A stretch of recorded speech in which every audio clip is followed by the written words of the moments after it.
شهر رمضان الذي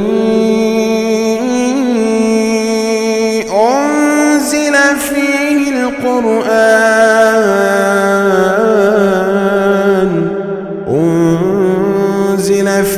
القرآن هدى للناس وبينات من الهدى والفرقان. السلام علیکم ورحمۃ اللہ وبرکاتہ. بسم اللہ الرحمن الرحیم.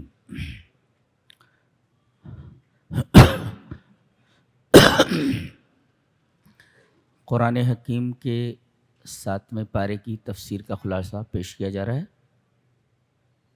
سورہ مائدہ چل رہی ہے اور سورہ مائدہ کا آخری ربع یعنی آخری چوتھائی 7ویں پارے میں آ گئی ہے. بتایا جا رہا ہے کہ مسلمانوں کے سب سے بڑے دشمن کون ہیں. بتایا گیا کہ یہود اور مشرکین. یہ مسلمانوں کے سب سے بڑے دشمن کون؟ یہودی اور مشرکین. لَتَجِدَنَّ أَشَدَّ النَّاسِ عَدَاوَةً لِلَّذِينَ آمَنُوا الْيَهُودَ وَالَّذِينَ أَشْرَكُوا. شرک کرنے والے اور یہودی یہ مسلمانوں کے سب سے بڑے دشمن. مسلمانوں کے قریبی کون ہیں سب سے زیادہ؟ وَلَتَجِدَنَّ أَقْرَبَهُمْ مودۃ للذین آمنوا الذین قالوا انا نصارى. نصرانی عیسائی لوگ. یہ اس وقت کے عیسائی ہوں گے. آج کل تو ان میں اور یہودیوں میں کوئی فرق نہیں ہے. اسلام اور مسلم دشمنی میں. بتایا گیا کہ نصارہ میں مذہبی رہنماؤں کے 2 گروہ ہیں. ایک گروہ ہے قسیسین کا، ایک ہے رہبان کا. قسیسون یہ جمع ہے قسیس کی اور رہبان جمع ہے راہب کی. قسیسین اے علماء النصارہ، عیسائیوں کے عالم لوگ، عیسائیوں کے علماء. اور رہبان عباد النصارہ، نصرانیوں کے جو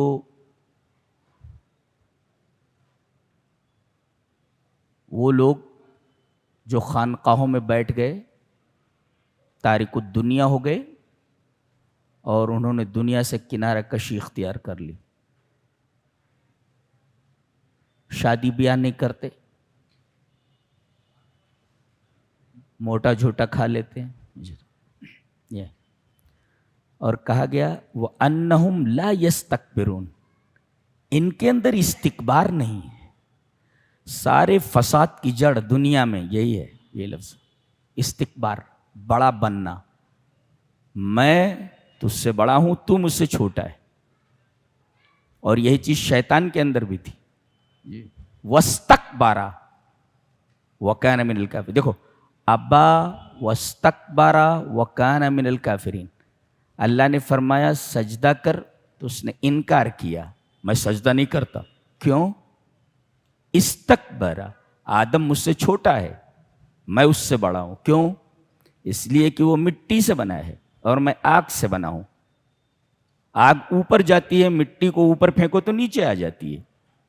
لہذا میں اس سے بڑا ہوں. یہودی یہ سمجھتے ہیں کہ پوری دنیا کے لوگ ان کے غلام ہیں.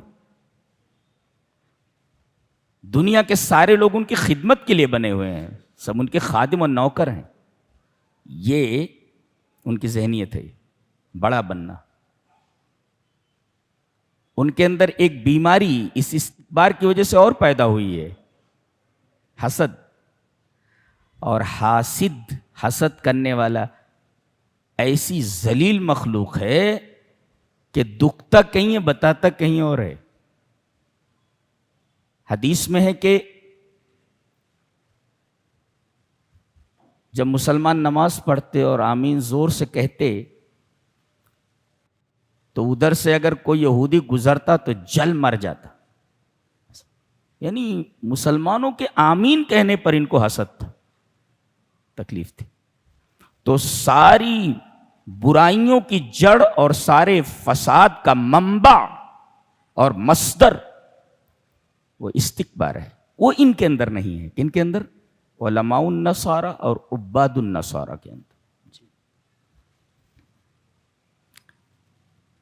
اللہ تعالیٰ نے جب قسیسین اور رہبان کی تعریف فرمائی, ان کی مدح کی, تو کچھ مسلمانوں کے اندر یہ شوق پیدا ہوا, یہ جذبہ پیدا ہوا کہ ہم بھی انہی کی طرح دنیا سے کنارہ کش ہو جائیں. منع کیا گیا. آگے کہا جا رہا ہے یا ایھا الذین آمنوا لا تحرموا طیبات ما احل اللہ لکم ولا تعتدوا ان اللہ لا يحب المعتدین. اے ایمان والو, تم ان طیبات کو حرام مت کرو جن طیبات کو اللہ نے تمہارے لیے حلال کر دیا ہے. یعنی لا تحرموا حلالا, حلال چیز کو حرام مت کرو, یہ بات کہیے. اور یہاں طیبات کہا گیا, طیبات کو حرام مت کرو. ایک نقطہ یہ معلوم ہوا کہ اللہ نے انسانوں کو طیبات کھانے کا حکم دیا ہے. طیبات کا کیا مطلب ہے؟ یہ طیبتن کی جمع ہے, طیبتن کا پلیورل ہے. اور طیبہ کسے کہتے ہیں؟ ما کل فیہ منفعۃ من غیر ضرر للبدن ولا للعقل من الاطعمہ والاشربہ. کھانے پینے کی وہ چیزیں یا کھانے پینے کی وہ چیز جو عقل کے لیے اور بدن کے لیے نقصان دہ نہ ہو بلکہ عقل اور بدن کے لیے نفع بخش ہو. پھر سے بولتا ہوں, طیبہ جس کی جمع طیبات آتی ہے, جو لفظ یہاں مذکور ہے, جس کو اللہ نے حلال کیا ہے. طیبات جتنی ہیں سب حلال ہیں. اور طیبات کن کو کہا جاتا ہے؟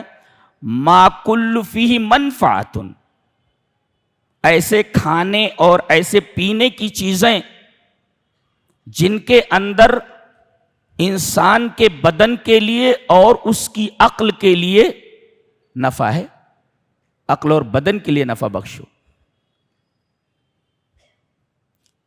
اور عقل اور بدن کے لیے نقصان دہ نہ ہو.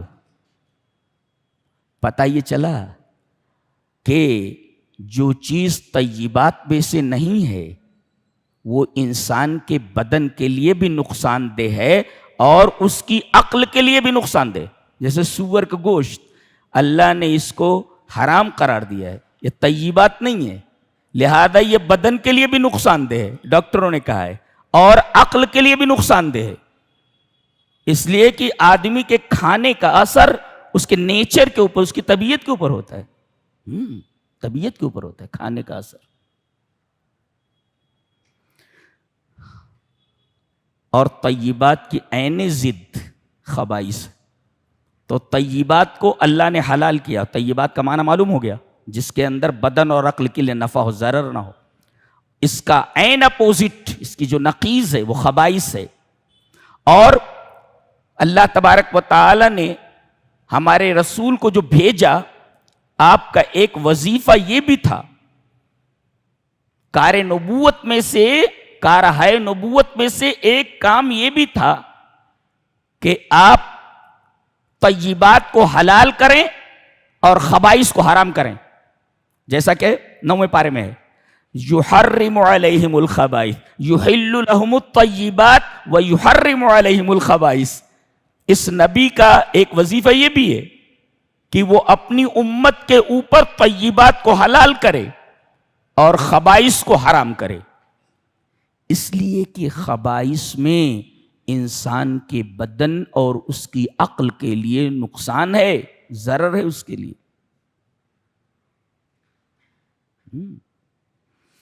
تو اے ایمان والو، اللہ نے جو طیبات حلال کی ہیں انہیں حرام مت کرو. ایک بات. ولا تعتدوا، اور جو چیز اللہ نے حلال کر دی ہے اس کی ایک حد ہے حلال کی، تجاوز مت کرو. تجاوز مت کرو. یہاں رک کر ہم ایک نکتہ بتانا چاہیں گے. تجاوز کا کیا مطلب ہے؟ جیسے اللہ تعالیٰ نے، کل میں نے بتایا تھا کہ اللہ تعالیٰ نے 4 شادیاں کرنے کی اجازت دی ہے. اگر آدمی 5 کر لیتا ہے تو یہ حلال کے اندر اعتدا ہے. اعتدا مانے حد سے بڑھ جانا. حد 4 ہے، اور اگر آدمی 5 کر لیتا ہے تو یہ حد سے تجاوز ہے. اسی کو کہتے اعتدا، حد سے تجاوز کر لینا. اور ایک معنی اور بھی ہے کہ کسی حرام چیز کو حلال کر لے. یہاں تو کہا گیا کہ حلال چیز کو حرام مت کرو، اور نہ کسی حلال چیز کو حرام کرو. اگر حلال چیز کو حرام کرو گے تو یہ اعتدا ہے. یہ بھی اعتدا میں آتا ہے، زیادتی میں آتا ہے، یعنی جواز کے حد کو کراس کرنا. اور ایسے لوگ جو اللہ کی حدود کو کراس کرتے ہیں اللہ انہیں پسند نہیں کرتا. ان اللہ لا يحب المعتدین.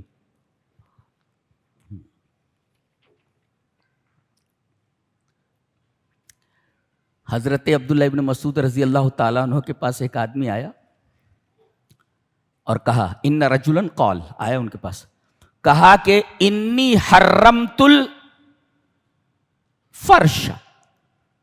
میں نے بستر کو حرام کر لیا ہے. فتلا هذه الآیہ، حضرت عبداللہ ابن مسعود نے یہی آیت تلاوت کی اور فرمایا نم علی فراشک وکفر عن یمینک، جا بستر پہ سو جا، اور یہ جو تو نے حلال چیز کو حرام کیا اس کا کفارہ ادا کر، کفارہ یمین دے. جی کفارہ یمین دے. اگر کوئی آدمی کسی حلال چیز کو حرام کرتا ہے اور پھر اس کو استعمال کرتا ہے، یا قسم کھا لیتا ہے کہ میں یہ چیز استعمال، مثلا کوئی قسم کھا لے میں ٹھنڈا پانی نہیں پیوں گا، ظاہر کہ ٹھنڈا پانی پینا یہ حلال ہے. حلال چیز کو اپنے اوپر حرام کر رہا ہے اور قسم کھا رہا ہے، تو کیا کرنا ہے؟ ٹھنڈا پانی پی لے اور کفارہ یمین دے. کفارہ یمین کیا ہوتا ہے؟ قسم کا کفارہ. بتایا کہ قسم کا کفارہ کیا ہوتا ہے؟ یہ ہے یا تو 10 مسکینوں کا اوسط درجے کا کھانا ہے ایک،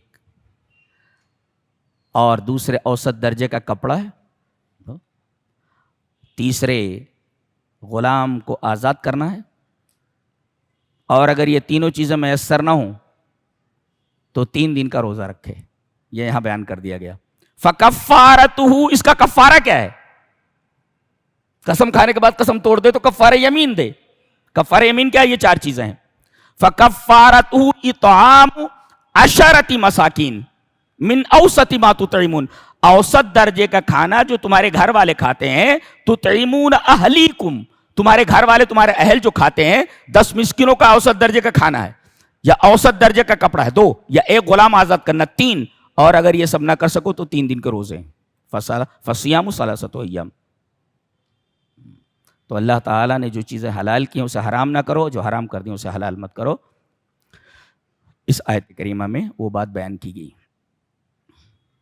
اس کے بعد فرمایا گیا یا ایھا الذین آمنوا انما الخمر والمیسر والانصاب والازلام رجس من عمل الشیطان. اے ایمان والو، شراب، جوا اور انصاب اور ازلام یہ سب ناپاک چیزیں ہیں اور شیطانی کام ہیں، یہ ان سے بچو. دنیا کی پوری تاریخ کا تجربہ یہ بتاتا ہے، ریپیٹ کرتا ہوں، پوری دنیا کی تاریخ کا تجربہ یہ بتاتا ہے کہ 3 چیزوں میں گھس کر آدمی آسانی سے واپس نہیں آتا. ایسا چکرویو ہے کہ اگر اس میں گھس گیا تو پھر بچ کر نکلنا آسان نہیں ہوتا. نکل جائے تو نکل جائے لیکن بہت مشکل ہوتا ہے نکلنا. ایک تو ہے نشہ، شراب، جی نہیں نکلتا آدمی، گھس گیا تو. شراب کی لت لگ گئی، حشیش کی لت لگ گئی، گانجے کی لت لگ گئی، افیون کی لگ گئی، تو پھر آدمی مشکل سے اس چکرویو سے باہر آتا ہے. ایک نشہ. دوسرے زنا، جنسی انحراف، اگر اس میدان میں آگے نکل گیا تو زنا کا بھی اپنا ایک نشہ ہوتا ہے یہ، اور یہ نشہ جب چڑھتا ہے جنسی انحراف کا تو بہت کم لوگ اس چکرویوہ سے نکل پاتے ہیں۔ اور تیسری چیز ہے جوا، آدمی اس میں آگے نکل گیا تو سب کچھ ہار جاتا ہے، وہ سب کچھ ہار جاتا ہے، وہ بڑی مشکل سے اس چکرویوہ میں گھس کر کے واپس نکلتا ہے۔ لہذا ان تینوں چیزوں سے دور رہا جائے۔ یا ایھا الذین آمنوا انما الخمر والمیسر، شراب، جوا، یہ تمام چیزیں ایسی ہیں کہ شیطانی عمل ہے، ان سے دور رہو۔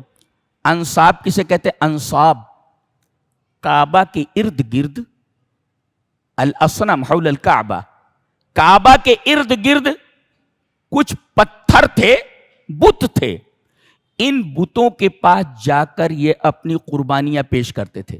آج بھی کسی درگاہ پر، کسی مزار پر یا کسی تھان پر، کسی بت کے پاس، کسی پتھر کے پاس جا کر کے قربانی کرنا، یہ انصاب کی قبیل سے، یہ بھی شیطانی عمل ہے، حرام ہے، یہ اس کا گوشت حرام ہے۔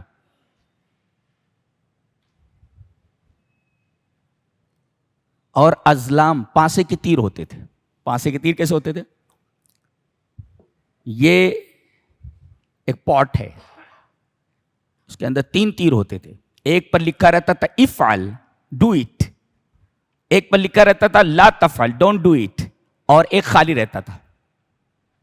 اس کے بعد کہیں جانا ہوا نکالتے تھے، اگر افعل لکھا ہوا ہے ڈو اٹ کر تو چلا جاتا تھا، اور اگر نکلا لا تفعل تو پھر اگر ارادہ بھی کیا ہوتا تھا کہیں جانے کا تو نہیں جاتا تھا وہ، اور اگر نکلا خالی تو پھر ڈالتا تھا، پھر اس کے بعد یا افعال یا تفعال نکلے تو یہ پانسا اس کو بولتے، اس کو ازلام، یہ ظلم کی جمع ہے، ازلام۔ یہ بھی کہا گیا یہ بھی شیطانی عمل ہے، ایسے جیسے بلی راستہ کاٹ جائے، بلی راستہ کاٹ جائے۔ ہم لوگ ایک دفعہ کار سے جا رہے تھے، ایک بلی ادھر سے نکلی اور سیدھی نکلتی چلی گئی، تو میں نے کہا یار بلی راستہ کاٹ گئی ہے، تو سب ہنسنے لگے، کہا شیخ آپ بھی کیا بات کر رہے ہیں؟ میں نے کہا کہ اس بلی کو ہوا میں اڑ کر کے جانا تھا، اس لیے کہ یہاں سے وہاں جانا ہے، اس کو کیسے جائے گی وہ یہاں سے وہاں؟ میں نے کہا کہ یہ تو بلی تھی، کتا اگر جاتا تو سب ہنس رہے تھے۔ بہرحال یہ ایک وہمیات میں سے ہے، اس کا کوئی بھی ثبوت اسلام میں نہیں ہے، اس کو توہمات کہتے ہیں۔ اور اگر آدمی کے دل میں یہ عقیدہ بیٹھ جائے تو ایکسیڈنٹ آگے چل کر کے ہو جائے، مثلا اس کے ذہن میں ہے کہ بلی راستہ کاٹ گیا، کچھ ہونے والا ہے، اگر اس کے ذہن میں یہ بات ہے، یہ توہم ہے، تو آگے جا کر کے ایکسیڈنٹ ہو گیا، تو یہ بلی کے راستہ کاٹنے کی وجہ سے ایکسیڈنٹ نہیں ہوا، بلکہ ڈائیورشن آف مائنڈ ہے، یہ ذہن کا ڈائیورشن ہے، ذہن میں اس کو گھوم رہا ہے، ارے بلی راستہ کاٹ گئی، بلی راستہ کاٹ گئی، اور تھوڑا سا اس کا ذہن ادھر ادھر بھٹکا، کہیں لے جا کر کے ٹھونک دیتا ہے، تو یہ ڈائیورشن آف مائنڈ ہے، یہ بلی کے گزرنے کی وجہ سے ایسا نہیں ہوتا۔ ان تمام چیزوں کا تعلق بدشگونی اور توہمات سے ہے، اسلام میں ان چیزوں کا کوئی تصور نہیں۔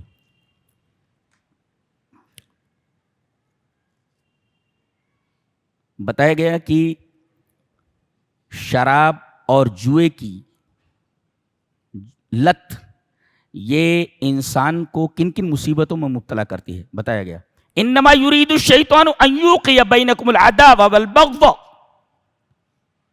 شراب پی کر کے آدمی کی عقل قابو میں نہیں ہے، کسی کو گالی دے دیا، چلیے وہ اس کے خلاف دشمنی لے لیتا ہے، ہاں مجھے گالی دے دیا۔ جوا کھیلتے وقت ایک آدمی ہار گیا، ایک جیت گیا، تو ہارنے والا اس کے خلاف عداوت لے لیتا ہے، بغض لے لیتا ہے۔ تو سب سے بڑی چیز جو ہوتی ہے نفرت پیدا کرتی ہے ایک آدمی کو دوسرے کے تئیں۔ اور روحانی نقصان کیا ہوا؟ یہ تو ہوا دنیاوی نقصان، اور اس میں روحانی نقصان کیا ہے وہ بتایا گیا، وَيَصُدَّكُمْ عَنْ ذِكْرِ اللَّهِ وَعَنِ الصَّلَاةِ۔ شراب پی لیا تو منع ہے نا کہ جب تک تم نشے میں ہو مسجد کے قریب بھی نہیں آنا، تو آدمی اللہ کے ذکر سے غافل ہو جاتا ہے، رک جاتا ہے، وَعَنِ الصَّلَاةِ، اور نماز سے رک جاتا ہے۔ جوا کھیلنے بیٹھا اسے ہوش بھی نہیں رہتا کہ اذان کب ہوئی اور نماز کب ہوئی۔ فَهَلْ أَنْتُمْ مُنْتَهُونَ، اللہ نے فرمایا کہ آپ بھی رکنے والے نہیں ہو، رک جاؤ، رک جاؤ۔ خطرناک بات ہے یہ۔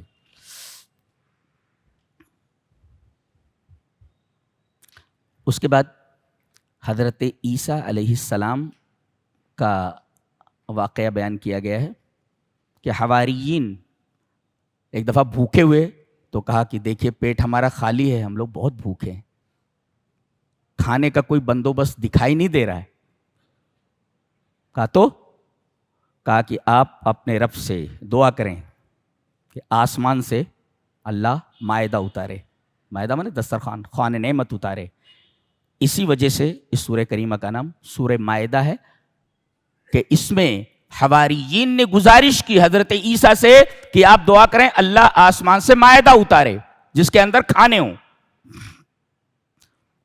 تفصیل آپ کو معلوم ہے، ہم اس پر بحث کر چکے ہیں. اس کے اندر جو نکتہ ہے وہ میں بیان کرنا چاہتا ہوں. پہلے دیکھیں آپ بیک سے آپ دیکھیں گے نا، پیچھے سے، تو اللہ تبارک و تعالیٰ نے حضرت عیسیٰ پر کی گئی 8 نعمتوں کا ذکر فرمایا ہے کہ ہم نے عیسیٰ پر 8 نعمتیں کی ہیں.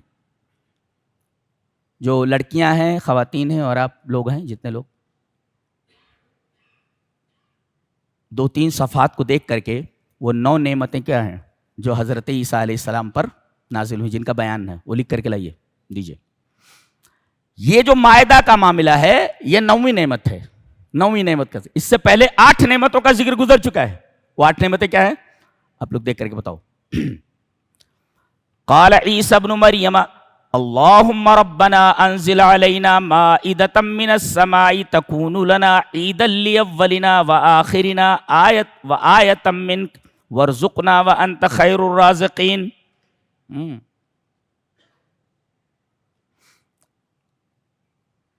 حضرت عیسیٰ علیہ السلام نے اخروی غرض کو پیش نظر رکھا ہے. دیکھا کیا کہا کہ آج تو مائدہ اتار دے تو جس دن تو یہ دسترخوان اتارے گا پچھلے لوگوں کے لیے اور اگلے لوگوں کے لیے وہ دن عید بنا لیں گے. یعنی اس دن کے اندر لوگ تیری عبادت کریں گے. دیکھو اخروی غرض پیش نظر ہے.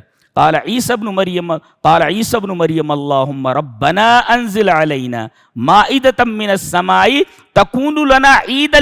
یہ مائدہ اتار دے تاکہ یہ پہلے اور بعد میں آنے والے اگلے پچھلے لوگوں کے لیے عید بن جائے. یہ عید بننا اس کا تعلق شریعت سے ہے، دین سے ہے. تو دیکھیے حضرت عیسیٰ علیہ السلام کے پیش نظر دین ہے، پہلے انہوں نے دین کا تذکرہ کیا ہے. اور یہاں حواریین نے یہ کیا کہا؟ قالوا نريد ان ناكل منها. جی ہم چاہتے ہیں کہ ہم اس سے کھائیں. ان کے پیش نظر دنیاوی غرض ہے. یہ فرق ہوتا ہے ایک نبی کی نگاہ میں اور ایک امتی کی نگاہ میں. نبی کی نگاہ ہمیشہ اخروی غرض کے اوپر ہوتی ہے اور عوام کی نگاہ، امتیوں کی نگاہ ہمیشہ کھانے کے اوپر ہوتی ہے. یہ بھی قالوا نريد ان ناكل منها. کھانے کے مناظر دیکھنے ہوں تو باہر نکل کر کے دیکھو پیٹ ہی نہیں بھر رہا ہے.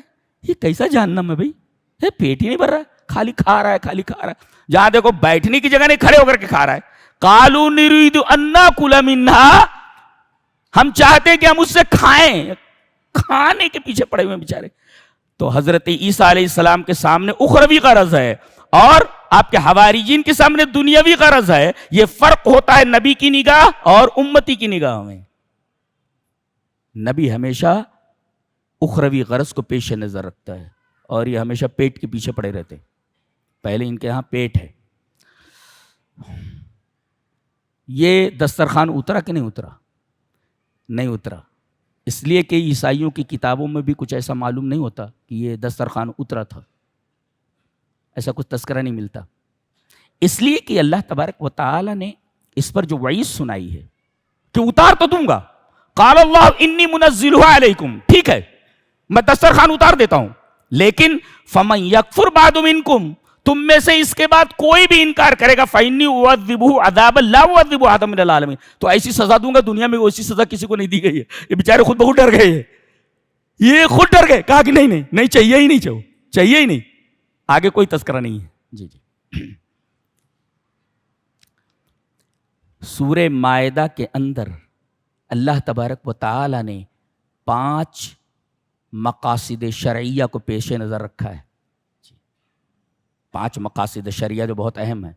حفظ العقل, عقل کی حفاظت.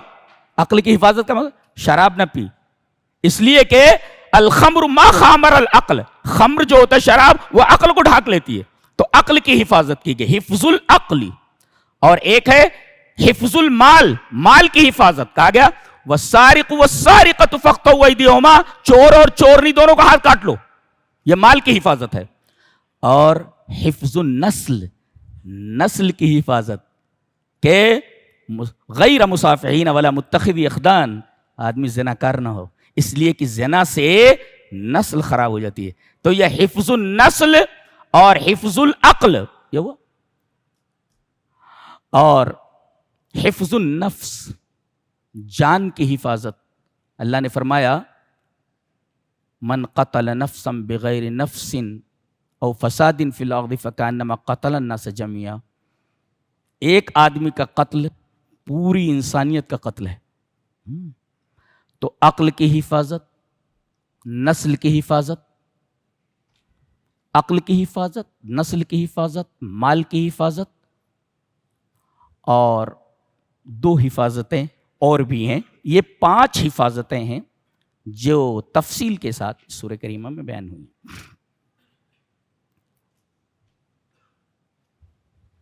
اس کے بعد سورہ انعام شروع ہوتی ہے. آپ لوگ متوجہ ہو جائیں. یہ طویل سورتوں میں سے ایک ہے, جانتے ہیں. اس کی پہلی خصوصیت یہ ہے کہ یہ جملۃ واحدہ اتری ہے. کبھی کبھی ایسا ہوتا تھا کہ کسی سورہ کی 10-5 آیتیں اتر گئیں, پھر اس کے بعد اس کی سورہ کی 10-5 آیتیں اور اترتی تھیں.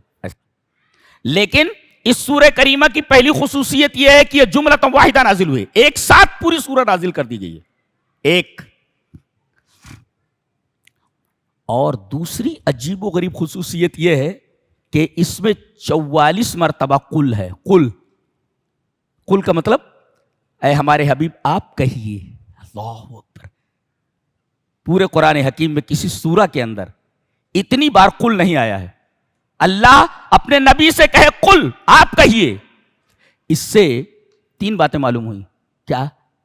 کہ 44 مرتبہ اللہ اپنے نبی سے کہہ رہا ہے کہ تم کہو قل قل قل قل. 44 مرتبہ. پہلی بات معلوم, اللہ تبارک و تعالی اپنے نبی سے کتنی محبت کرتا ہے, آپ کہیے. اور دوسری بات یہ معلوم ہوئی کہ آپ معصوم ہیں. اللہ کسی بات کا حکم دے کہ آپ بتائیے, معصوم ہوتا ہے. تو ایک تو نبی کریم صلی اللہ علیہ وسلم سے محبت کرتا ہے اللہ تبارک و تعالی بہت زیادہ, تبھی تو کہتا ہے آپ کہیے. اور دوسرے آپ معصوم ہیں. اور تیسرے اللہ نے کہا آپ کہیے, تو جب آپ کہیں گے گویا کہ آپ وحی الہی سے بول رہے ہیں. پتہ یہ چلا کہ زبان نبی کی ہوتی ہے, فرمان اللہ کا ہوتا ہے. جی نبی جو بولتا ہے وحی الہی سے بولتا ہے. یہ 3 باتیں معلوم ہوئی قل کہنے کی وجہ سے کہ اللہ تبارک و تعالیٰ نے اپنے نبی سے 44 مرتبہ قل کہا ہے. یہ تو بات ہوئی رسالت کی. رسالت سے پہلے کیا ہے؟ توحید ہے. عجیب بات یہ ہے کہ 49 مرتبہ 165 آیتیں کل ہیں اس میں, شاید 165 گن لیجئے گا, اور 165 آیات میں 49 بار 49 ٹائمز 49 بار 49 آیتوں میں, دیکھو 49 مرتبہ 49 آیتوں میں اللہ کی توحید اور عدم شرک بہی کا ذکر ہے کہ آدمی صرف اللہ کی عبادت کرے اور اللہ کے ساتھ کسی کو نہ شریک کرے. 49 آیتوں کے اندر توحید کا بیان ہے. اللہ اکبر. اس کا مطلب یہ ہوا کہ اس دل میں اللہ کے علاوہ غیر اللہ کی کوئی گنجائش نہیں ہے. 49 اگر آپ 165 کو نگاہ میں رکھیں اور پھر 49 کو, میرا خیال ہے کہ اوسط اگر نکالیں گے تو یہی کوئی 33 کچھ ایسا نکلے گا. آپ لوگ میتھمیٹکس زیادہ جانتے ہیں, تو 33% نکلتا ہے آپ کا. اللہ اکبر. یعنی پوری سورہ کا 33% توحید اور عدم شرک بہی پر ہے کہ صرف اللہ کی عبادت کرو اور اللہ کے ساتھ کسی کو شریک نہ کرو. اور ایک خصوصیت اور بھی ہے کہ اتنی بڑی سورہ ہے، آپ دیکھیں کہ 7ویں پارے سے شروع ہو رہی ہے اور تقریباً پاؤ پارا آگے 8ویں پارے میں چلی گئی ہے، لیکن اس پوری سورہ کے اندر کسی نبی کا قصہ نہیں بیان ہوا ہے. یہ حیرت انگیز بات، کسی نبی کا قصہ نہیں بیان کیا گیا ہے. صرف حضرت ابراہیم علیہ السلام کے 2 حوار، 2 گفتگویں ذکر کی گئی ہیں. ایک گفتگو اپنے باپ سے کر رہے ہیں، ابا یہ کیا کر رہے ہو، یہ بتوں کی پوجا صحیح نہیں ہے. اور دوسرے گفتگو ہے عبادت الکواکب سے، اس لیے کہ آپ کی جو قوم تھی وہ کواکب کی پوجا کرتی تھی، ستاروں کی پوجا کرتی تھی. تو ایک گفتگو ان سے ہے بس. قصہ اس پوری سورہ کریمہ کے اندر کسی نبی کا نہیں آیا ہے. یہ ایک انتہائی حیرت انگیز بات ہے. یہ سب نگاہوں میں رکھیں. ہاں 44 مرتبہ تو قل ہے اور 49 مرتبہ 49 آیتوں میں توحید اور عدم شرک کا، رد شرک کا بیان. تمام چیزیں دھیان میں رکھیں. اب دیکھیں اس سورہ کریمہ کو. الحمدللہ الذی خلق السماوات والارض وجعل الظلمات والنور ثم الذین کفروا بربہم یعدلون. اسٹائل دیکھ رہے ہیں کہ تو بولنے کا انداز کیا، اسٹائل دیکھ رہے ہیں. ہر آیت کی اسٹائل ہی ہے. کسی انسان کا کلام ہو ہی نہیں سکتا. میں تو عربی کا طالب علم، میں جانتا ہوں. اللہ اکبر. تمام تعریف اللہ کے لیے ہے جس نے آسمانوں کو پیدا کیا اور زمینوں کو پیدا کیا. بتایا گیا آسمان 7 ہیں اور زمین ہمیشہ واحد آتی ہے، لیکن اس سے مراد ہے اس کے 7 طبقات ہیں، لیئرز ہیں. یہ فرض کیجئے یہ قشرۃ الارضیہ ہے، یہ چھال ہے اس کی، کھال کس کی، جس پر ہم ہیں. یہ زمین کی کھال ہے. اس کے نیچے الارض الصخریہ، اس کے نیچے چٹانیں ہیں. تو یہ پہلی لیئر ہے اور اس کے بعد نیچے چٹانوں کی لیئر ہے، پھر اس کے بعد لیئر ہے، پھر اس کے بعد لیئر ہے. 7 طبق. اور ابھی میں نے کہیں انگلش میں کسی مضمون کے اندر پڑھا ہے کہ وکالت الجیولوجی الامریکیہ، یعنی USGS، اس کا مخفف ہوتا ہے USGS. اس کمپنی نے اور اس ایجنسی نے جو تصویر بھیجی ہے، جو رسم بھیجی ہے زمین کے تہوں کی، وہ بے عینی 7 لیئر ہی بتاتے ہیں. 7 لیئر سائنس سے ثابت ہے. جی USGS نے اس کو تصویر لی ہے اس کی اور لوگوں کے سامنے رکھا ہے. تو اللہ فرماتا ہے کہ آسمانوں اور زمینوں کو ہم نے پیدا کیا ہے. وجعل الظلمات والنور، اور تاریکیوں کو اور روشنی کو پیدا کیا. ایک نقطہ یہ ہے کہ تاریکی پہلے ہے، نور بعد میں ہے. کیوں؟ ایک مفسر لکھتا ہے اس لیے کہ پہلے شن ہے، پورا تاریکی تاریکی ہے. نور کو اللہ نے بعد میں بنایا، پہلے تاریکی ہے. پہلے تاریکی ہے اور اس کے بعد اللہ نے نور کو بنایا. تو تخلیق کے اعتبار سے ظلمت پہلے، نور بعد میں ہے. لہذا اللہ تبارک و تعالی نے یہاں ظلمات کو نور پر مقدم فرمایا ہے. وجعل الظلمات والنور. اچھا، اللہ موجود ہے یا نہیں ہے؟ ایک بچہ بھی بتا دے گا آپ کو. کیا بتائے گا؟ ماں باپ کے ساتھ بچہ پکنک پر گیا ہوا ہے، ایک جنگل میں پہنچتا ہے اور دیکھتا ہے کہ وہاں ٹینٹ لگا ہوا ہے اور دیگیں چڑھی ہوئی ہیں، کھانے بن رہے ہیں، لکڑیاں جل رہی ہیں، لیکن آدمی کوئی نظر نہیں آ رہا ہے. بچہ فوراً اپنے ماں باپ سے کہے گا امی ہم لوگوں سے پہلے ہی کوئی یہاں آ گیا ہے، دیکھو ٹینٹ لگا لیا اس نے، تو کھانے وغیرہ بن رہے ہیں. کھانا بن رہا ہے، لکڑیاں جل رہی ہیں، ٹینٹ لگا ہوا ہے. یہ اس بات کی دلیل ہے کہ کوئی نہ کوئی وہاں موجود ہے. ایک بچہ بتا دے گا کہ یہ ٹینٹ لگا ہوا ہے، کھانے بن رہے ہیں، لکڑیاں جل رہی ہیں، کوئی نہ کوئی موجود ہے. ملحد کہتا ہے کہ کوئی موجود نہیں. بھائی دلیل؟ نہیں موجود ہے، نہیں موجود. تیرا دعویٰ ہے، نفی نہیں ہے، تیرا دعویٰ ہے. اللہ موجود نہیں ہے، یہ تیرا دعویٰ ہے. سو برڈن آف پروف، یعنی بار ثبوت مدعی کے اوپر ہے. دلیل تو دے اللہ موجود نہیں ہے. دلیل نہیں ہے. ایتھیسٹ کے پاس دلیل نہیں ہے اللہ کے موجود نہ ہونے کی، کہ اللہ موجود نہیں ہے، اس کی کوئی دلیل ایتھیسٹ کے پاس نہیں ہے، ملحد کے پاس نہیں ہے. آدمی زیادہ سے زیادہ یہ کہہ سکتا ہے مجھے معلوم نہیں کہ اللہ ہے یا نہیں، یہ کہہ سکتے ہو، لیکن اللہ نہیں ہے یہ دعویٰ ہے. اگر یہ دعویٰ ہے تو برڈن آف پروف، بار ثبوت تمہارے اوپر، تم ثابت کرو کہ اللہ موجود نہیں ہے. اور سائنس یہ کہتی ہے کہ میٹر کو پیدا نہیں کرتا. یہ قاعدہ ہے. یہ گلاس ہے, میٹر ہے, یہ میٹیریلسٹک ہے, یہ میٹر ہے. یہ اب بولو زندگی بھر اس کو رکھتے رہو, ہاں, لیکن یہ گلاس دوسرے گلاس کو پیدا نہیں کر سکتا. یہ قاعدہ ہے. یہ میٹر کو پیدا نہیں کرتا. میٹر ڈزنٹ کریٹ میٹر, یعنی میٹر کو پیدا نہیں کرتا. یہ سائنس بھی اس کو مانتی ہے. اور دوسرے خود بخود کوئی چیز نہیں ہوتی, یہ بھی سائنس مانتی ہے. خود بخود کوئی چیز نہیں ہوتی, سائنس مانتی ہے. اور میٹر کو پیدا نہیں کرتا, یہ بھی سائنس مانتی ہے. تو جب میٹر موجود ہے تو پیدا کرنے والا موجود ہونا چاہیے, اور وہ بھی میٹر نہیں ہونا چاہیے, اس لیے کہ میٹر کو پیدا نہیں کرتا. لہذا اللہ تبارک و تعالیٰ کی جتنی صفات ہیں مخلوق کی وہ صفات ہو ہی نہیں سکتی, بالکل الگ ہونے چاہیے. خالق بالکل الگ ہونا چاہیے مخلوق سے. لہذا خالق کے لیے مخلوق کی مثال نہیں دی جا سکتی کہ اس تک پہنچنے کے لیے ہمیں رسی کی ضرورت. اللہ, کیا پاگل پنا ہے یہ. الحمدللہ الذی خلق السماوات والارض. اور دوسرے فطرت بھی یہ کہتی ہے, دنیا میں کوئی آدمی کھڑا ہو کر کے کہے کہ ہم نے آسمان کو بنایا, ہم نے زمین کو بنایا, لوگ کہیں گے پاگل ہے یہ.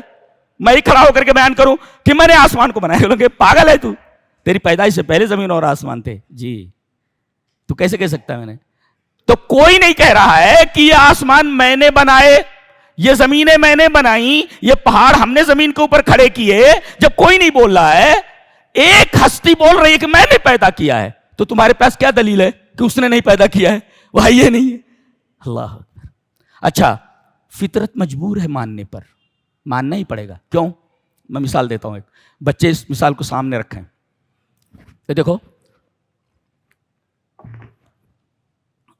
ریل ہے, ٹرین ہے, یہ پچھلا ڈبہ ہے. جی, ٹرین یہاں پر ختم ہو رہی ہے. جی, یہ پچھلا ڈبہ ہے. پچھلے ڈبے کے بعد ایک اور ڈبہ ہے, اس کے بعد اگلا ڈبہ ہے, اس کے بعد اگلا ڈبہ ہے, اس کے بعد اگلی بوگی ہے, اس کے بعد اگلی بوگی ہے, اگلی بوگی. اب میں پوچھتا ہوں, یہ پچھلے ڈبے کو, پچھلی بوگی کو کون کھینچ رہا ہے؟ بولے اگلا ڈبہ. اچھا, اگلے کو کون کھینچ رہا ہے؟ اس اگلے والا. اس اگلے والے کو کون سا ڈبہ کھینچ رہا ہے؟ اگلے والا. چلتے چلے جائیے, آپ کو جا کر انجن کے اوپر ٹھہرنا پڑے گا. مجبور ہیں آپ, بالکل انجن ماننا ہی پڑے گا. تو انجن اس ڈبے کی طرف تھوڑی ہے, اس لیے کہ انجن میں جتنے آلات لگے ہوئے ڈبے میں ہیں ہی نہیں. جی, آپ کو ماننا پڑے گا انجن ہے, اور انجن تمام ڈبوں سے بالکل الگ ہوتا ہے. ڈبہ الگ ہوتا ہے اور انجن الگ ہوتا ہے. ہم ماننے کے لیے مجبور ہیں کہ ہم مانیں کہ انجن ہے, یہی کھینچ رہا ہے سب کو. گویا کہ ان تمام ڈبوں کے حرکت طبعی ہے, تے سے تابع ہے یہ حرکت. اور انجن کی جو حرکت ہے وہ حرکت اصلی ہے, وہ اپنی ذات سے چل رہا ہے, وہ اپنی ذات سے چل رہا ہے. اور پیچھے ڈبے اس کے تابع ہو کر کے چل رہے ہیں. اگر وہ رک جائے تو سارے ڈبے رک جاتے ہیں. تو ہم مجبور ہیں کہ مانیں کہ انجن ہے, ورنہ ڈبے کبھی ڈبے ختم ہی نہیں ہوں گے. یہ تسلسل ہے, اس کو منطق میں کہتے ہیں, فلسفے میں تسلسل باطل ہے. ایک مثال اور دیتا ہوں کہ آپ کسی آفس میں گئے اور آپ کو کسی کاغذ کے اوپر سائن کرانا ہے. اچھا, سائن کرانا ہے. پتہ ہی چلا 10 لوگ اس پر سائن کریں گے. 10 لوگ اس پر سائن کریں گے.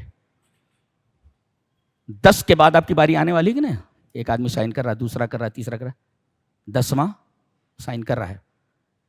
اور اگر پتہ چلے کہ جتنے سائن کرنے والے ہیں لامحدود ہیں, تو آپ کی اس فائل کے اوپر کبھی دستخط ہوگی ہی نہیں, اس لیے کہ دستخط کرنے والے لامحدود ہیں. آپ کوئی کھڑے رہیے, آپ کو ایک جگہ جا کر ماننا پڑے گا کہ کوئی ایسا ہے کہ اس کے بعد نہیں ہے, وہ سائن کرے گا تب آپ کی یہ فائل پوری ہوگی. یہ تو فطرت ہے انسان کی. اللہ اکبر.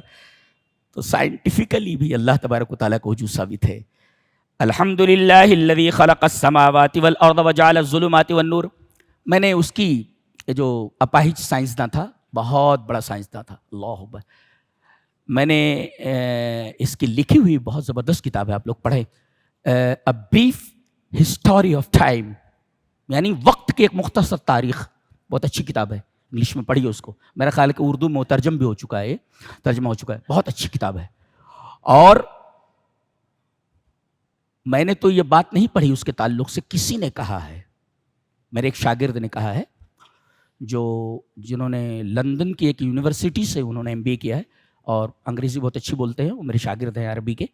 تو انہوں نے کہا کہ شیخ ایسا ہے کہ اس آدمی نے, یہ جو بریف ہسٹوری آف ٹائم کا جو مصنف ہے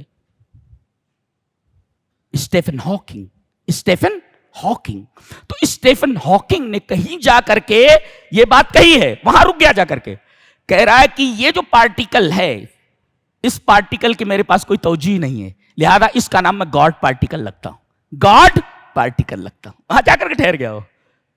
اللہ اکبر. اس سے ایک نکتہ اور بھی ملا کہ علم کی ناک میں جب تک وحی الہی کی نکیل نہ ہو, علم اللہ تک نہیں پہنچ سکتا انسان. اتنا بڑا سائنٹسٹ ہے نیوٹن, اس کے سامنے پانی بھرے, اتنا بڑا. بلیک ہولز کے جو نظریے اس نے پیش کیے ہیں حیرت ناک ہیں. اللہ, دنیا میں پہلی بار اتنا تفصیلی نظریہ بلیک ہولز کے بارے میں پیش کیا اس نے, پوری دنیا کے سائنسدانوں کو حیران. بہرحال وہ کدھر جا رہا ہوں. الحمدللہ الذی خلق السماوات والارض وجعل الظلمات والنور ثم الذین کفروا بربہم یعدلون. اللہ کی توحید بیان ہو رہی ہے اور اس کے ساتھ شرک کا رد بیان ہو رہا ہے. اب ظاہر ہے کہ وہ ایک ہے, ایک ہونے کے لیے موجود ہونا ضروری ہے نا. پہلے بھئی یہ چیز ایک ہے یا دو ہے, تو پہلے وجود ثابت کرو نا. تو گویا کہ ایک یا دو کا حکم لگانے سے پہلے ثابت یہ کرنا پڑے گا اس چیز کا وجود ہے یا نہیں ہے. اللہ اکبر. اس کے بعد کہا گیا کہ اجل دو ہے. اجل المدت المضروب للشیء, کسی چیز کی متعین مدت, دیٹ از کالڈ اجل. اجل تو یہاں دو اجل بیان کی گئی. دیکھیے کیا کتاب ہے, سبحان اللہ. هو الذی خلقکم من طین, بتایا تمہاری حیثیت کیا ہے, تمہاری اوقات بتاتے ہیں ہم. تم کو ہم نے مٹی سے پیدا کیا ہے, مٹی سے پیدا کیا. تو اور آپ کہتے ہیں جس کے اندر پانی نہ ملا ہوا ہو, اور تین اس کے اندر پانی ملا تو تین ہو گیا ہو. جی, ہم نے تم کو مٹی سے پیدا کیا ہے. پیدا کرنے کے بعد تم ہمارے دائرے کار سے باہر نہیں ہو. ثم قضا اجلا, ہم نے تمہاری اجل کا فیصلہ کر دیا ہے. وَأَجَلٌ مُّسَمًّى عِندَهُ, اور ایک اجل اس کے پاس ہے. اجل مسمى متعین مدت اس کے پاس ہے. تو دو اجل. اور اجل کسے کہتے ہیں؟ المدت المضروب للشیء, کسی چیز کی متعین مدت. تو ایک ہے مدت بقاء الانسان, انسان کی بقا کی مدت کیا ہے, انسان کب تک زندہ رہے گا, کتنے سال لکھ دیا گیا ہے. اس نقطے پر پہنچ کر کے مر جائے گا. تو تم کو ہم نے پیدا کیا, اور مدت بقائکم, ہم نے تمہاری بقا کی مدت لکھ دی ہے کہ کب تک تم زندہ رہو گے. ایک اجل یہ, اور ایک اجل جس دنیا میں تم رہ رہے ہو, جس کے پیچھے کتے کی طرح بھاگ رہے ہو, اس کی اجل بھی ہم نے لکھ دی ہے. کیا؟ مدت بقاء دنیا, دنیا کب تک رہے گی یہ بھی ہم نے لکھ دیا ہے. ہاں, ایک تو ہے مدت بقائکم, تم کب تک زندہ رہو گے یہ لکھ دیا ہے ہم نے. اور مدت بقاء دنیا, دنیا کب تک زندہ رہے گی, دنیا کب تک ہے یہ بھی ہم نے لکھ دیا ہے. گویا کہ دو اجل ہیں. ایک مفسر بڑا اچھا لکھتا ہے, کہتا ہے حیاتک من اولها الی آخرها ثلاثۃ احرف, تمہاری زندگی شروع سے آخر تک صرف 3 حروف ہے. کیا فلسفہ ہے, اللہ فلسفی ہے. دیکھیں کیا بولتا ہے, حیاتک من اولها الی آخر, تمہاری زندگی شروع سے آخر تک, ابتدا سے انتہا تک, ثلاثۃ احرف, 3 ہی حرف تو ہے, الف جیم لام. اجل, الف جیم لام, یہ 3 حروف ہیں. یہ تمہاری اوقات اور یہ ہے تمہاری حیثیت. ہاں, تمہاری پوری زندگی ابتدا سے انتہا تک ثلاثۃ احرف, 3 ہی حروف ہیں, الف جیم لام. الف جیم لام, بہت پیارا فلسفہ ہے. اس کے بعد آگے فرمایا گیا کہ یہ بد دماغ لوگ یہ کہہ رہے ہیں کہ فرشتہ کیوں نہیں اترتا ہماری ہدایت کے لیے. فرشتہ کیوں نہیں اترتا ہماری ہدایت کے لیے. اب اللہ فرماتا ہے چلو ٹھیک ہے, کس کو بھیجا جائے, کس شکل میں بھیجا جائے, انسانی شکل میں. اگر انسانی شکل میں آ گیا پھر یہ کہو گے ارے یار تم تو ہماری طرح آدمی ہو, انسان ہو, اعتراض پھر بھی باقی رہے گا. فرشتے کو بھیجا جائے کس شکل میں تم بتاؤ, بولتے نا انسانی شکل میں, اعتراض تو وہی ہے نا کہ پھر تم کہو گے کہ تم تو میری طرح انسان ہو, ہم تمہاری اقتدا کیسے کریں. چلو فرشتوں کو بھیج دیتے ہیں, فرشتوں کو بھیج دیتے. اب فرشتے کی دو حیثیتیں ہیں, ایک تو دکھائی نہیں دیتا ہو اور ایک اپنی اصلی شکل میں دکھائی دے. تو اگر دکھائی نہ دے تو کہتے ہیں کہاں گیا کون, اقتدا کیسے کرو گے؟ جو دکھائی نہیں دیتا اس کی اقتدا کیسے کرے گا؟ فرشتہ تو دکھائی نہیں دیتا, وہ تو نور کا بنا ہوا ہے, وہ دکھائی نہیں دیتا. تو جب دکھائی نہیں دیتا تو انسین چیز کی اقتدا کیسے کرو گے؟ دو. تیسرے, چلو اصلی صورت میں آ گیا, اصلی صورت میں آ گیا, پینٹ گیلی ہو جائے گی. پینٹ گیلی نہیں, مر جاؤ گے تم اس کو دیکھ کر کے. اللہ اکبر, ہاں مر جاؤ گے تم. کہا گیا وَلَوْ أَنزَلْنَا مَلَكًا لَقُضِيَ الْأَمْرُ, معاملہ فیصل کر دیا جائے گا.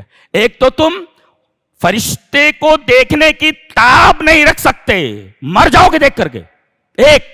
اور دوسرے, اللہ جب فرشتہ نازل کرتا ہے تو پھر امتحان کا وقت ختم ہو جاتا ہے, اس لیے کہ پیپر آؤٹ ہو گیا نا, پیپر آؤٹ ہو گیا. اور جب پیپر آؤٹ ہوتا ہے اس کے بعد اگر نہیں مانتا پھر صفحہ ہستی سے حرف غلط کی طرح ان کو مٹا دیا جاتا ہے.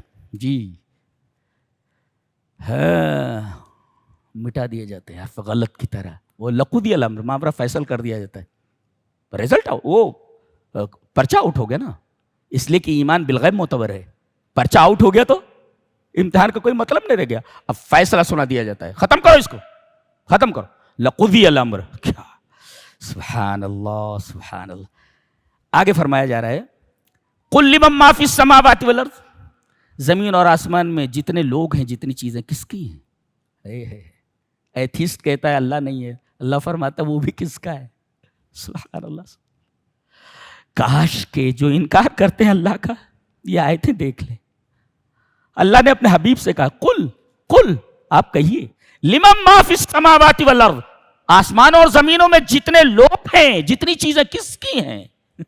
قل للہ. آپ پھر فرمائیے سب اللہ کی ہیں. دیکھو نبی سے کہا گیا آپ کہیے, پھر اس کا جواب دینے کے لیے بھی کہا گیا آپ جواب دیجئے قل للہ, اللہ ہی کے لیے. گویا کہ اللہ اپنے نبی سے کہہ رہا ہے کہ سوال کرو, اور پھر سوال کے جواب کے لیے اللہ کہہ رہا ہے قل, آپ ہی جواب دو. یہ پیار ہے اللہ تبارک و تعالیٰ کا اپنے نبی سے. اب جسے اللہ اتنا پیار کرے, امتیوں کو اس سے کتنا پیار کرنا چاہیے. سبحان اللہ. کہتے ہیں کہ نہیں, اس دل میں ساری محبتیں جمع ہیں, اس میں رسول کی محبت کے لیے کوئی جگہ نہیں رہ گئی ہے. رسول کی محبت کے لیے کوئی جگہ نہیں ہے. اور آج دنیا میں لات جوتے جو کھا رہے ہو نا سب, کہیں کسی نام سے, کہیں کسی نام سے, کہیں کسی نام سے, کہیں سکون میں نہیں ہو تم, اس لیے کہ اس دل میں نبی کے علاوہ سب کچھ ہے, نبی کی محبت کے علاوہ سب کچھ ہے, اللہ کی محبت کے علاوہ سب کچھ ہے. جمعہ کی اذان ہو چکی ہے اور کہا گیا کہ جب جمعہ کی اذان دے دی جائے تو سارے کاروبار بند کر دو, جائز نہیں ہے. بے اور وذر البے, خرید و فروخت بند کر دو. یہاں بچوں کو لینے کے لیے وہاں اسکول میں کھڑے ہوئے, ارے شرم نہیں آتی تم کو؟ بچے کو کیا تعلیم دے رہے ہو؟ جمعہ جیسی عظیم عبادت تم خود چھوڑ رہے ہو, آگے پیچھے ہو رہے ہو, اور بچہ تو ویسے بھی تھکا ہوا, وہ کیا پڑھے گا وہ؟ تو یہ تمہاری تعلیم ہے, یہ تمہاری تربیت ہے. جب بچوں کی تربیت اس طریقے کی ہوگی تو نسل کیسی پیدا ہوگی؟ تو ایسی نسل کے لیے عذاب نہیں متعین ہوگا, معین ہوگا تو کیا ہوگا؟ اذان ہو گئی, بچوں کو لینے کے لیے کھڑا ہوا ہے. بھائی تم اسکول کے پابند, اسکول کو تمہارا پابند ہونا چاہیے. یہ کیا مذاق ہے؟ یہ مذاق بنا کر کے رکھا ہوا ہے. تو قل لمن ما فی السماوات والارض, زمین اور آسمانوں میں جو کچھ کس کا ہے؟ اے ہمارے حبیب آپ بولیے اللہ کا ہے, قل للہ. اچھا, اس کے بعد جو اگلا جملہ ہے اللہ اکبر, میں اس کی تفصیل کرنا چاہوں گا. اللہ کی ہیں ساری چیزیں. اچھا, کتب علی نفسہ الرحمہ, اللہ نے اپنے اوپر رحمت کو فرض کر لیا ہے. اللہ اکبر, رحمت کو فرض کر لیا. ایک مفسر لکھتا ہے العطاء احب الیہ من المنع, دینا نہ دینے سے زیادہ محبوب ہے اس کے نزدیک. اس لیے کہ رحمت کو فرض کیا ہے نا, تو دینا اس کے نزدیک زیادہ پسندیدہ ہے نہ دینے سے. دیتا ہے وہ, اس لیے کہ دینا اس کو پسند ہے نہ دینے سے. اور دوسرے, آدمی گناہ کرتا ہے, پولیس فوراً پکڑ کے لے جاتی ہے اور دھلائی شروع کرتی ہے, لیکن اللہ تبارک و تعالی مجرم کے جرم کے وقت چاہے تو آن دا اسپاٹ اس کے اس جرم کی قرار واقعی سزا دے. لیکن فوراً نہیں پکڑتا. ہاں لا يعجل العقوبہ, سزا فوراً نہیں دیتا. کیوں؟ کتب علی نفسی الرحمہ, اس لیے کہ اس نے رحمت کو اپنے اوپر فرض کر لیا ہے. اور اگر تم جرم کرنے کے بعد توبہ کر لو تو وَيَقْبَلُ التَّوْبَةَ لِمَاذَا كَتَبَ عَلَى نَفْسِهِ الرَّحْمَةَ, اس نے اپنے اوپر رحمت کو فرض کر لیا. ایک تو وہ گناہ کرنے پر قرار واقعی سزا نہیں دیتا, فوراً پکڑتا نہیں. دوسرے اگر توبہ کر لو تو اسے معاف کر دیتا اللہ, اس لیے کہ کتب علی نفسی الرحمہ, اس نے رحمت کو اپنے اوپر فرض کر لیا ہے. سبحان اللہ وبحمدہ, سبحان اللہ العظیم. اللہ. آگے فرمایا گیا عبادت کے لائق کون؟ کھلانے والا کہ کھانے والا؟ بتایا گیا قل اغیر اللہ یتخذ ولیا فاطر السماوات والارض وهو یطعم ولا یطعم. اللہ کھلاتا ہے, کھاتا نہیں ہے. دنیا کے تمام معبودان باطلہ کھاتے ہیں, چادر تک اوڑھ لیتے. چادر اوڑھ رہا ہے بندہ, چادر تک اوڑھ. وہ پاکستان میں وہ کوئی ایک بابا ہے, پنکھے والے بابا, پنکھے والے بابا, وہ نیٹ کے اوپر ماریں گے تو پتہ چل جائے گا. پاکستان بھی عجیب ملک ہے, اللہ اکبر, کیسے لوگ ہیں وہاں بھی. تو پنکھے والے بابا, پوچھا گیا یہ ان کی قبر کے اوپر پنکھا کیوں لگا ہوا ہے؟ وجہ کہنے لگے چونکہ اس کے نیچے درخت ہے نا, یہ درخت کے نیچے ہے یہ قبر, اور درخت پر جو چڑیاں آتی ہیں وہ سب بیٹ کرتی ہیں. ارے بھائی چڑیوں کی بیٹ سے اپنے آپ کو نہیں بچا سکتا, تمہاری حاجتیں کیا پوری کر سکتا ہے یہ پنکھے والا بابا؟ جی یہ معاملہ ہے. تو جو کھاتا ہے وہ تمہاری حاجت پوری نہیں کر سکتا, جو کھلاتا ہے اس سے مانگو. اس میں بھی توحید کی دعوت دی گئی, وہی کھلا رہا ہے نا. میں یہ پوچھتا ہوں یہ ہوا کس کی ہے؟ اور ہوا بھی کیسی؟ اللہ اکبر, ہوا بھی کیسی؟ نظر نہیں آ رہی ہے لیکن فائدہ پہنچا رہی ہے, اس کے بغیر زندہ نہیں رہ سکتے. تم کمرہ بند کر لو, ہوا برابر پہنچ رہی ہے. تم جہاں رہو ہوا پہنچا دی جاتی ہے. اور پانی کو H2O کے تناسب سے بنایا گیا ہے. اس کے اندر کوئی گڑبڑی ہو جائے تو پھر پانی نقصان دہ ہو جائے, پانی نہیں رہتا. پھر ایک خاص تناسب سے اس کو بنایا گیا ہے, اس کی وجہ سے تم زندہ ہو. کھلا رہا ہے, وہ فری میں کھلا رہا ہے. ہوا کتنی اہم ہے, ذرا آکسیجن بیڈ کے اوپر لیٹے ہوئے آدمی سے پوچھو کہ کتنا روز لگتا ہے خرچہ, جو فری میں اللہ مہیا کر رہا ہے. تو عبادت کا لائق تو وہی ہے جو کھلا رہا ہے, وہ یطعم, کھلا رہا ہے. اللہ. وَأُوحِيَ إِلَيَّ هَذَا الْقُرْآنُ لِأُنذِرَكُم بِهِ وَمَن بَلَغَ. اور میری طرف یہ ہوئی, اللہ کے رسول فرما رہے, اے ہمارے ابھی بھی بولیے کہ وَأُوحِيَ إِلَيَّ هَذَا الْقُرْآنُ, یہ قرآن, یہ جو بیان ہو رہا ہے, یہ میرے اوپر قرآن, هذا القرآن, یہ قرآن میرے اوپر وحی کیا گیا ہے. کیوں؟ لِأُنذِرَكُم بِهِ, جو ابھی موجود ہے تاکہ میں اس قرآن کے ذریعے تم کو ڈراؤں. وَمَن بَلَغَ, اور جن تک یہ قرآن پہنچے ان کو ڈرا دوں.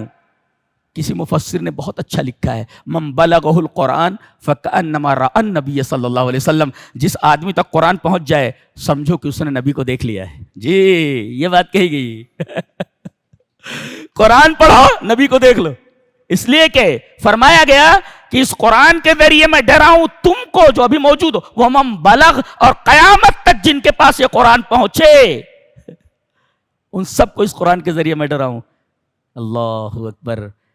جس تک یہ قرآن پہنچے گویا اس نے نبی کو دیکھ لیا. من بلغہ القرآن فکأنما رأى النبی صلی اللہ علیہ وسلم, اس نے نبی کو دیکھ لیا.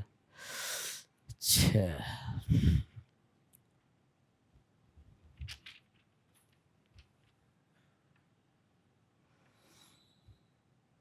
کیا بات.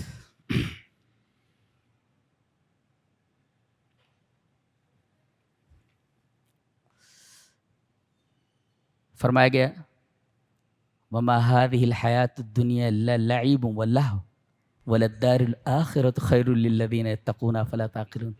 دنیا کھیل اور تماشا ہے, مایا ہے, مایا کسی کے ساتھ نہیں رہتی ہے. یہ اس عورت کی طرح ہے جس کا ہر رات ایک شوہر ہو.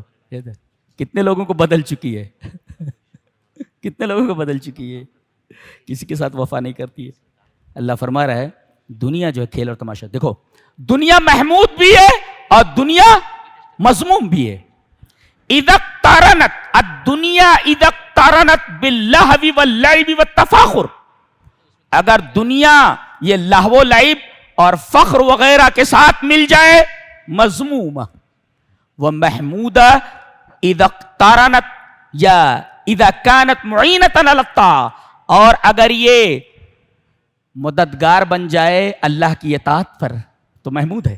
دنیا اگر اللہ کی اطاعت پر معاون بن جائے، مددگار بن جائے، ہیلپر بن جائے آخرت کے لیے تو دنیا اچھی ہے، اور اگر لہو و لعب اور کھیل اس کے ساتھ مل جائے تو دنیا مذموم ہے.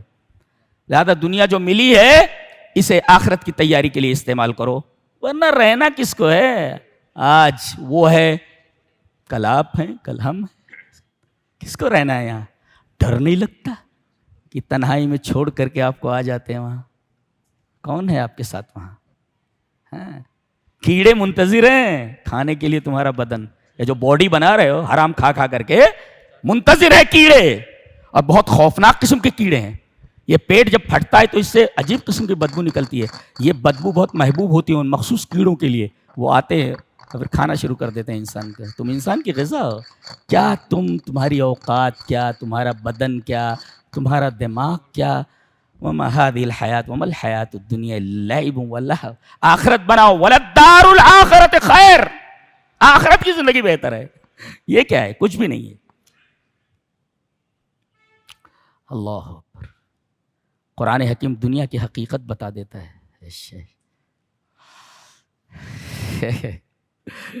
اسی وجہ سے شیطان کہتا ہے کہ قرآن کو سمجھا نہ جائے. حافظ بنائے جا رہے ہیں.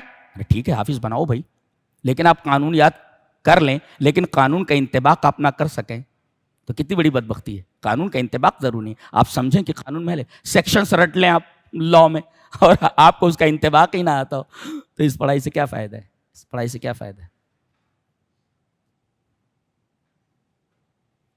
ایک بہت پیارا نقطہ بیان کیا جا رہا ہے، متوجہ ہیں؟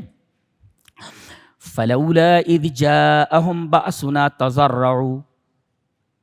انہوں نے ایسا کیوں نہیں کیا کہ جب ان کے پاس ہمارا عذاب آ گیا تو وہ اللہ کے سامنے گڑ گڑاتے؟ گڑ گڑاتے. یہاں دیکھیے، سزا کے ساتھ تضرع کا ذکر کیا گیا ہے. تضرع کا مطلب ہوتا ہے دل نرم ہو جانا. جب آدمی کا دل نرم ہوگا تبھی تو اللہ کے سامنے گڑ گڑائے گا. اللہ کو گڑ گڑانا بہت پسند ہے. واللہ کہتا ہوں، کوئی چیز اگر مانگنی ہو نا، تہجد کے پابند ہو جاؤ اور پھر رب کے سامنے سے بات کرو، اس سے بات کرو. میرے رب چاروں طرف سے غموں میں گھرا ہوا. دنیا والوں کے سامنے غم بیان کرو تو ہنسیں گے. میرے رب تو غموں کو سنتا بھی ہے اور غموں کو دور بھی کرتا ہے. اور آدمی ذلیل بھی نہیں ہوتا اس کے سامنے بیان کرنے، ذلیل بھی نہیں ہوتا. اس لیے کہ میرا رب کسی سے کہتا بھی نہیں ہے کہ میرا بندہ اتنا عاجز ہے میرے سامنے. تو اس کے سامنے گڑ گڑانا عین عزت ہے. دنیا والوں کے سامنے، بندوں کے سامنے گڑ گڑانا عین ذلت. بندوں کے سامنے کیا گڑ گڑانا؟ بندے کیا دے سکتے؟ وہ تو خود بیچارے مفلس ہیں، کیا دے سکتے؟ کہتے ہیں کہ یہ عذاب کیوں آتا ہے. دیکھو حکمت، دیکھو عذاب آنے کی وجہ بتائی جا رہی ہے. وہ لوگ اعتراض کرتے ہیں نا، بچے مر گئے، لوگ ڈوب گئے، جانور مر گئے. عذاب کی وجہ بتائی جا رہی ہے. ينزل البلاء لتلین القلوب، یہ آیت کریمہ بتا رہی ہے. بلا اس لیے نازل ہوتی ہے تاکہ دل نرم ہو جائیں. اب دل جب نرم ہوں گے تو اللہ کے سامنے گڑ گڑائے گا. اور گڑ گڑانا دل کی نرمی کی وجہ سے ہوتا ہے. اور یہ دل کو نرم کرنے کے لیے عذاب آتا ہے، بلا آتی ہے. تو کوئی مصیبت آئے تو اس کا مقصد ہوتا ہے تمہارے دل کو نرم کرنا. تو یہ مصیبت تو عین رحمت ہے ہمارے لیے. اس کو عذاب کیسے کہہ رہے ہو؟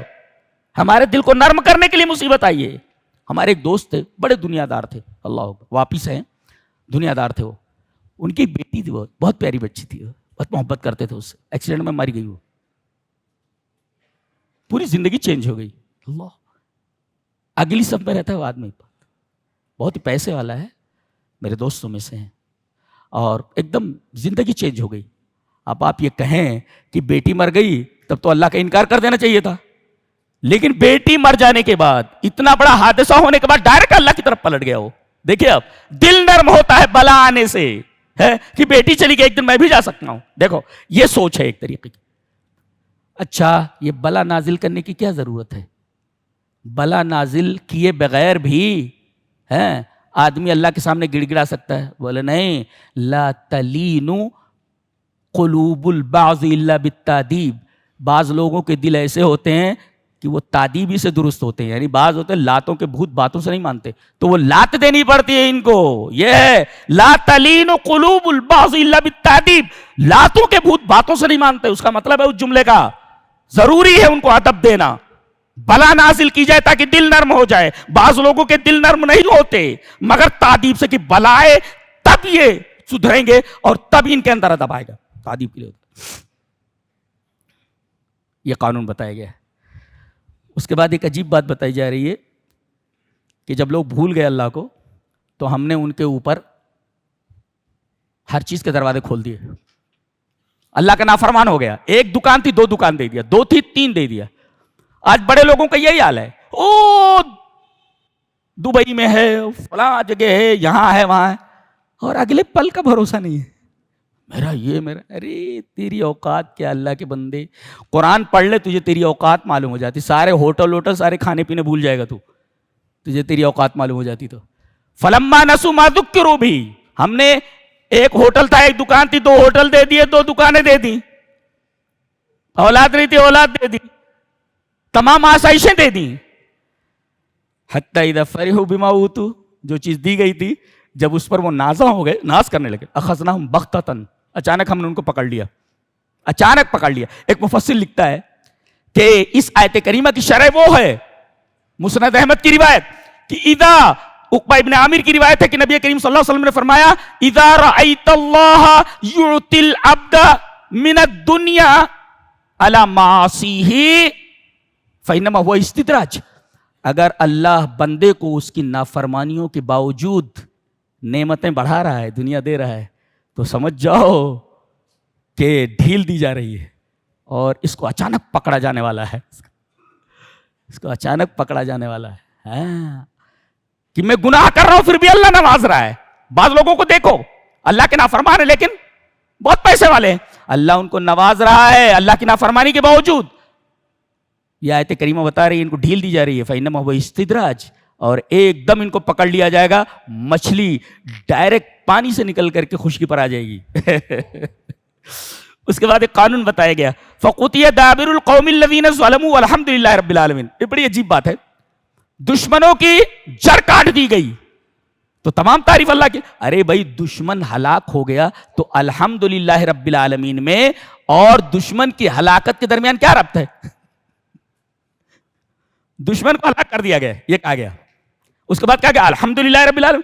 تو الحمدللہ رب العالمین میں اور دشمن کی ہلاکت میں ربط کیا ہے؟ مفسر ربط بتا رہا ہے کہ ربط یہ ہے کہ ہلاک الظالمین نعمت, ظالموں کی ہلاکت جو ہے وہ بہت بڑی نعمت ہے, اور وہ نعمت تستوجب حمد اللہ و شکرہ, اور نعمت یہ واجب کرتی ہے کہ آدمی اللہ کی حمد بیان کرے اور شکر ادا کرے. اور ایک قاعدہ ہے عربی کا کہ جب نعمت کے مقابلے میں حمد آئے تو حمد شکر کے معنی میں ہوتا ہے. دیکھو نعمت, دشمنوں کی ہلاکت نعمت ہے اور نعمت کے بعد حمد لایا گیا. نعمت کے بعد اگر حمد کا ذکر کیا جائے تو حمد کا مطلب تعریف نہیں ہوتی بلکہ شکر ہوتا ہے. اس کا مطلب گویا کہ اگر ظالم ہلاک ہو جائے تو ایک نعمت ہے, اور نعمت تقاضا کرتی ہے یہ کہ آدمی اللہ تبارک و تعالیٰ کی حمد بیان کر, اس کا شکر کرے, اس کا شکر کرے.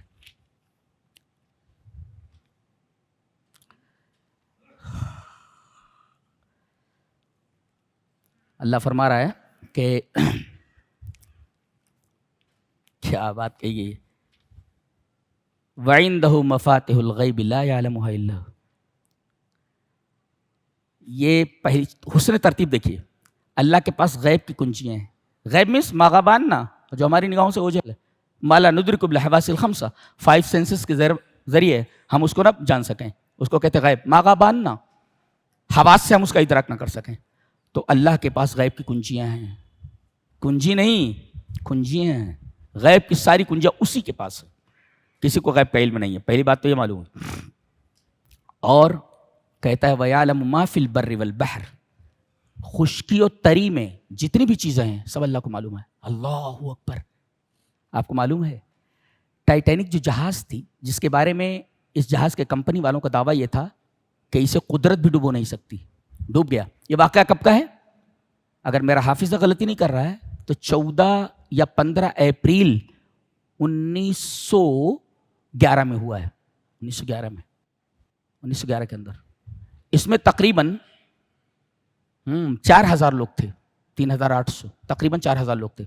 اس میں آدھے مارے گئے، تقریباً 1500 لوگ مارے گئے، اور 4000 میٹر کی گہرائی میں یہ جہاز جا کر کے تہے آب سمندر میں بیٹھ گیا۔ انسانوں کو معلوم نہیں تھا گیا کہاں ہے، 2 ٹکڑوں میں بٹ گیا تھا، 2 ٹکڑوں میں، اس لیے کہ نیچے اتنی ثقل ہے اور اتنا دباؤ ہے، اتنا دباؤ ہے کہ دباؤ کی وجہ سے اتنا بڑا جہاز 2 ٹکڑوں میں بٹ گیا، اور ایک ٹکڑا دوسرے ٹکڑے کے درمیان، ایک ٹکڑے اور دوسرے ٹکڑے کے درمیان تقریباً 800 میٹر کا، ایک ٹکڑا 800 میٹر دور ہو گیا، یہ ٹکڑا ادھر، اور دونوں تہے آپ بیٹھ گئے۔ یہ جہاز گیا کہاں معلوم نہیں تھا، 1985 میں دریافت کیا گیا، برابر ہے۔ یہ جہاز کہاں جا رہا تھا؟ انگلینڈ یا برطانیہ سے امریکہ، نیو یارک جا رہا تھا، یہ نیو یارک جا رہا تھا، یہ ڈوب گیا، تہے آپ پڑا رہا۔ 1985 کے اندر اس کی تصویریں لی گئی، تصویریں اس قدر ڈراؤنی ہیں، مار کر کے دیکھو آپ انٹرنیٹ کے اوپر، حیران ہو جاؤ گے آپ۔ میرے رب کو پتا ہے کہ یہ کہاں ہے اور ان کو ڈبویا کیسے گیا۔ ان کو بڑا فخر تھا، ناز تھا، ان کو ڈبو دیا گیا نیچے۔ یہ رہے جسے تم نہیں دیکھ سکتے، ہم جانتے ہیں کہ یہ کہاں ہے۔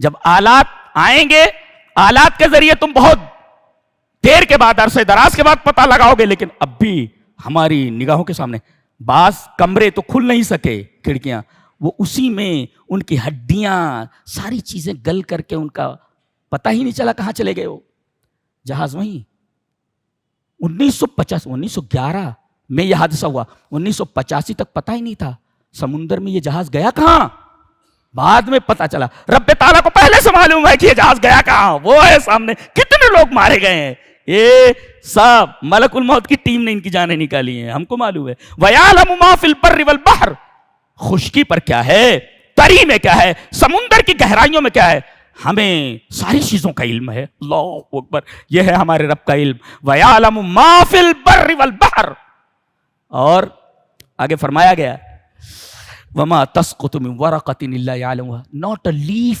falls but he knows it، جانتا ہے، ایک پتا گرتا ہے تو اسے معلوم ہو جاتا ہے۔ وَمَا تَسْقُطُ مِن وَرَقَةٍ إِلَّا يَعْلَمُهَا وَلَا حَبَّةٍ فِي ظُلُمَاتِ الْأَرْضِ وَلَا رَطْبٍ وَلَا يَابِسٍ إِلَّا فِي كِتَابٍ مُبِينٍ۔ ایک دانہ کدھر ہے زمین کی گہرائیوں میں، ہمیں اس کا علم ہے، وہ دانہ ہے کدھر۔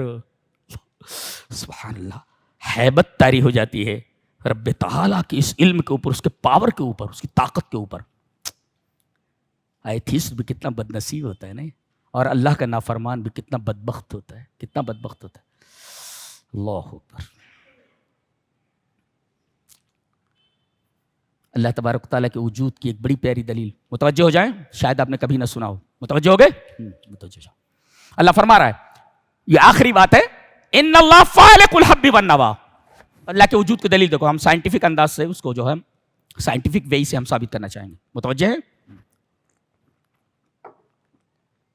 یہ گٹھلی ہے، یہ گٹھلی ہے، زمین کی گہرائیوں میں گئی ہے، زمین میں گئی ہے گٹھلی یا دانہ۔ عرصے کے بعد اس میں 2 شوٹ اپ ہوتا ہے، سمجھ رہے ہیں میری بات کو؟ یہ دانہ زمین میں گیا، مٹی کے اندر گیا، اس میں 2 شوٹ اپ ہوتے ہیں، اپر اور لوور، یہ 2 شوٹ اپ ہوتے ہیں۔ یہاں سے یہ دانہ پھٹتا ہے اور ایک کونپل نکلتی ہے، ایک درخت نکلتا ہے، اور اس کے بعد نیچے سے ایک شوٹ اپ ہوتا ہے، یہ پھٹتا ہے دانہ، نیچے سے ایک کونپل نکلتی ہے۔ دیکھیے دانہ وہی ہے، یہ نیچر الگ الگ کیوں ہے، نیچر الگ الگ کیوں ہے؟ اچھا، یہ شوٹ اپ ہوا تو یہ فی الہوائی صاعدہ، یہ اوپر جا رہا ہے یہ، اور نیچے جو شوٹ اپ ہوا وہ ہابط فی الارض، زمین میں جا رہا ہے، وہ دانا وہی ہے، طبیعتیں دو ہیں، مضاد ہے ایک دوسرے کی مضاد ہے، ایک دوسرے کے اپوزٹ ہیں، وہ ہے ایک کوپل اوپر جا رہی ہے اور نیچے شوٹ اپ تو نیچے جا رہا ہے. ارے بھائی طبیعت ایک ہے، یہ دونوں طرف کہاں جا رہے؟ درخت. اس کا مطلب ہے کوئی حکیم ہے، کوئی مبدع ہے، کوئی مکون ہے، کوئی خالق ہے جو ایک ہی چیز کے اندر دو طبیعتیں رکھے ہوئے ہیں. Shoot up. اچھا گویا کہ یہ خود اس کا تقاضا نہیں ہے. اگر اس کا تقاضا ہوتا نیچر کا دانے کے تو یہ اوپر جاتا یا نیچے جاتا، یہ تقاضا ہوتا. اچھا ایک عجیب بات اور یہ ہے کہ یہ جو نیچے جڑیں ہیں باریک باریک جو نسوں جیسی ہیں، یہ اتنی کمزور ہوتی ہیں کہ ان باریک باریک رگوں کو اگر ہاتھ میں لے کر ایسے ایسے کر دیا جائے تو پانی ہو جائیں گی، وہ ختم ہو جائیں گی. اور زمین کتنی طاقتور ہے کہ اگر اس سکین چاقو گھساؤ تو نہیں گھسے گا، لیکن وہ باریک باریک رگیں جڑوں کی جن کو ہاتھ میں لے کر آپ مسل سکتے ہیں، وہ زمین کے اس مضبوط اور طاقتور اس کے اندر گہرائیوں میں اتر جاتا ہے، چھری سے زیادہ طاقتور. یہ طاقت کس نے عطا کی؟ اللہ. پاگل ہو جائے گا آدمی سوچے گا تو کیا بات کر. سبحان اللہ. یہ قرآن حکیم کی سائنس ہے، یہ قرآن حکیم کی سائنس ہے. بتاؤ ایک کمزور چیز ایک مضبوط چیز کے اندر سرایت کیسے کر رہی ہے؟